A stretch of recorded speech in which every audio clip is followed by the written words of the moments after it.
क्या सही में वर्ल्ड वार 3 स्टार्ट होने वाला है या वर्ल्ड वार 3 स्टार्ट हो गया है? जी हाँ, जिस तरह से अमेरिका और इजराइल ने मिलके एक साथ ईरान पे हमला किया है, उसके बाद ये तो स्पष्ट है कि हो सकता है कि बहुत ही जल्द वर्ल्ड वार 3 स्टार्ट हो और बहुत ही इसका अंजाम बुरा होगा, क्योंकि इस वार में अब एंट्री बहुत सारी ऐसी कंट्री है। ईरान ने कल जिस तरह से इन 10 देशों पे, जैसे यूएई, सऊदी अरब, कतर, बहरीन, ओमान, कुवैत और जॉर्डन, इन तमाम एरियाज पे बम मारा है, उसके बाद से मामला बहुत ही गर्म है। और मामला इस कदर गर्म है कि अब इसका अंजाम बहुत बुरा होने वाला है। जानने वाली बात यह है कि क्या इस युद्ध में अब रूस और चीन की एंट्री होगी, क्योंकि अभी तक ये दो देश जो हैं ये महाशक्ति में गिने जाते हैं। जिस तरह से अमेरिका खुल के आज इजराइल के साथ युद्ध कर रहा है, इजराइल के साथ खड़ा है, इजराइल को अपनी हर एक हथियार देना, लेटेस्ट हथियार देना, जो भी एडवांस वर्जन है, जो कि दूर से युद्ध करने के लिए कैपेबल है, उस तरह का हथियार इजराइल को देना, अपना सैनिक देना, अपनी सारी शक्ति झोंक देना। क्या अब इस कंडीशन में इराक के साथ रूस और चीन भी खड़ा होंगे?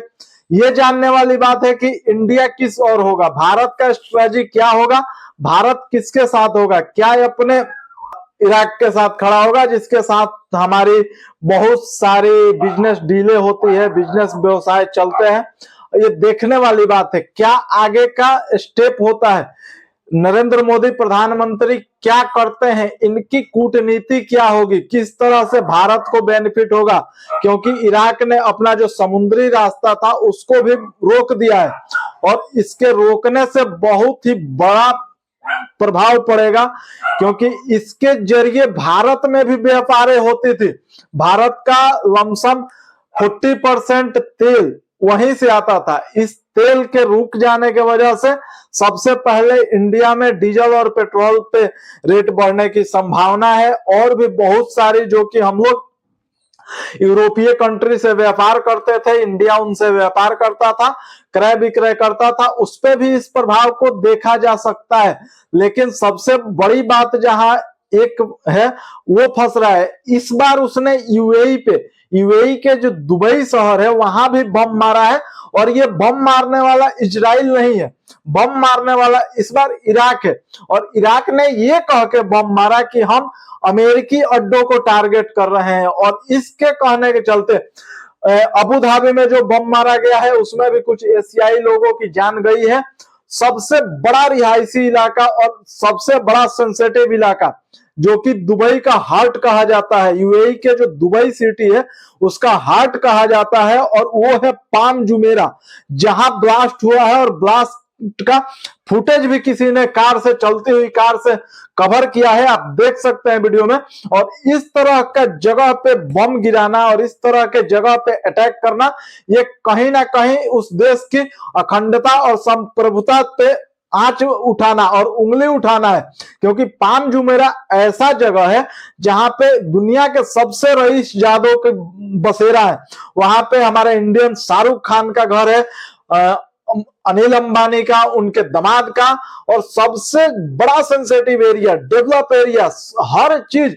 पाम जुमेरा एक ऐसा जगह है जहां आप कह सकते हैं कि दुबई का हार्ट है वो, और इंडिया का स्वर्ग। पाम जुमेरा एक केवल प्लेस नहीं, it's not any for place, it's a heart of UAE, and Israel was damage to the heart of UAE.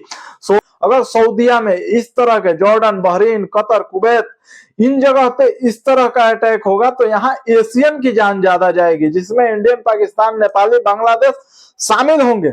सबसे ज्यादा इंडिया और पाकिस्तान के लोग इस जगह पे रहते हैं, इस रिहायशी इलाकों में रहते हैं।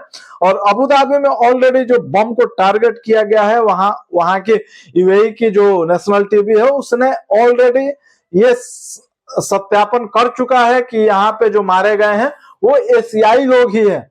तो क्या ये थर्ड वर्ल्ड वार की ओर जा रहा है या चला गया है? अगर मेरा ओपिनियन यही है, मेरा गेस यही है कि अगर इस वार में रूस और चीन एंट्री करते हैं तो ये थर्ड वर्ल्ड वार होगा और इसका अंजाम बहुत बुरा होगा। पूरी दुनिया इस वार में तबाह होगी, इंक्लूड इंडिया। कोई भी बचने वाला नहीं है, चाहे वो परमाणु शक्ति हो, चाहे वो नॉन परमाणु शक्ति हो, क्योंकि जिस तरह से ये छिड़ा हुआ युद्ध है, ये मुझे नहीं लगता है कि शांति से मिटने वाला है। आपका क्या राय है, कमेंट करके जरूर बताएं। मिलते हैं।